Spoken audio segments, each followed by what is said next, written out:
Are you ready to revisit the 80s and learn about a Vietnamese music wave and about the immigrant experience? Let's talk about New Wave.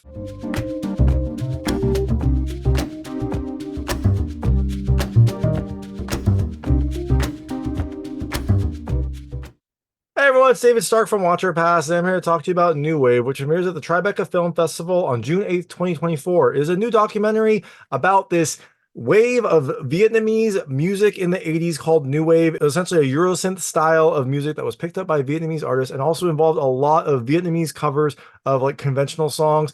It was definitely a phenomenon in the 80s from what I can tell from what the documentary says, but the documentary also explores some other aspects about the immigrant experience. Is this journey worth taking? My hot take is I think you should watch it later.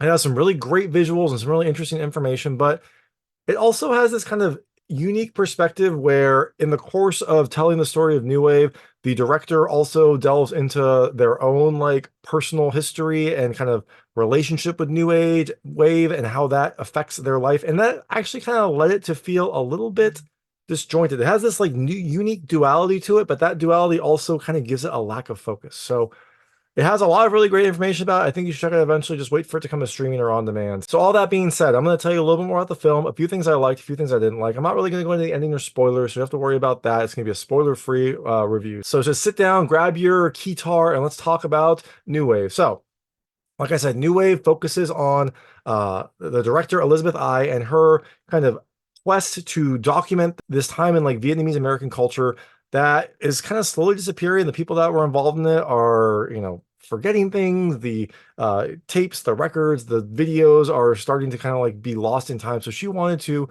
chronicle this historical wave of music, but in doing that, she also kind of explores her own relationship with New Wave and a relationship with her family and the children of the Vietnamese immigrants who started the New Wave kind of trend and how that has affected her own relationship as well.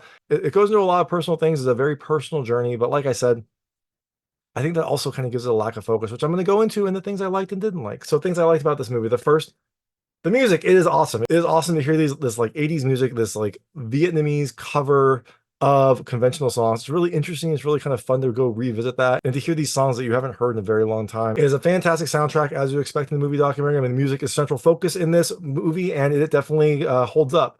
The second thing I love just like the outfits and the imagery. You get a lot of like great 80s outfits, some amazing hair. I don't have any hair anymore, but if I did, I would definitely put it up like the people in New Wave did. It has some fantastic outfits, some really great colors. Just feels like a different place, which is kind of the idea behind this movie. They wanted to chronicle this time to make sure that people could remember it and that it wasn't going to get lost. So, all that being said, things I didn't love as much about this movie. The first, again, I told you, it's like a personal story, which is interesting. It kind of relates New Wave, the music, to like the director's experiences with New Wave and her experiences with her family, because it was kind of a new way that Vietnamese immigrant children would express themselves and try to like take on American culture.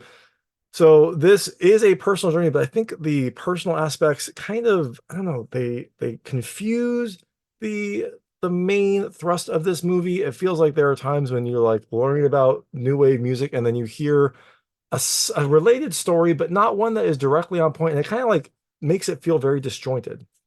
It feels like you'll have some interesting information and then you'll have a personal story, and sometimes they don't necessarily connect, and sometimes it's hard to find those connections. They are there. I just feel like this would have been almost better as like a two-parter, like a new wave documentary and then a documentary about Elizabeth Ai and her journey to like confront some of the things that happened in our past. It does feel like there are kind of two distinct storylines here that don't necessarily, that don't necessarily travel together.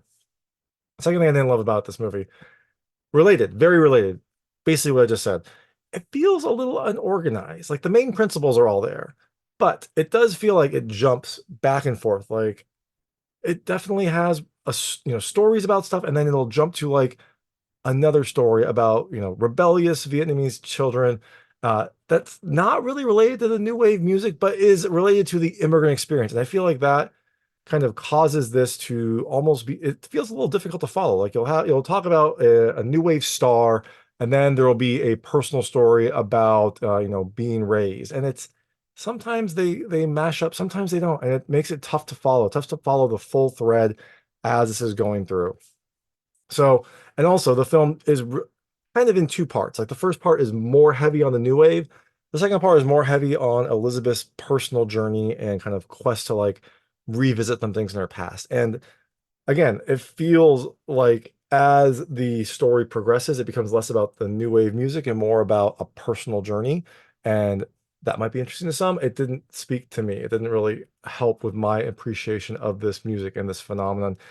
It is interesting to be clear. It is interesting. It is personal. It just wasn't really for me. So again, that is New Wave. Like I said, I think you should watch it later. It definitely has some interesting information. And when I talked to Elizabeth Ai, the director, she mentioned that they are going to kind of put out additional stories about this area. And I think that would be great. I think that would actually help my appreciation of this film, of this like genre, to get more focused stories. I think that would have been more enjoyable to me than this kind of documentary that felt like it was two stories that were kind of meshed together and didn't necessarily connect all that well. So, like I said, I think you should watch it eventually. Just wait for it to come to streaming or on demand. But that is New Wave. It comes to the Tribeca Film Festival on June 8th, 2024. And thanks so much for watching. If you like this review, please like and subscribe to this channel. It helps me a lot. Make sure all my new content goes straight to you. Thank you.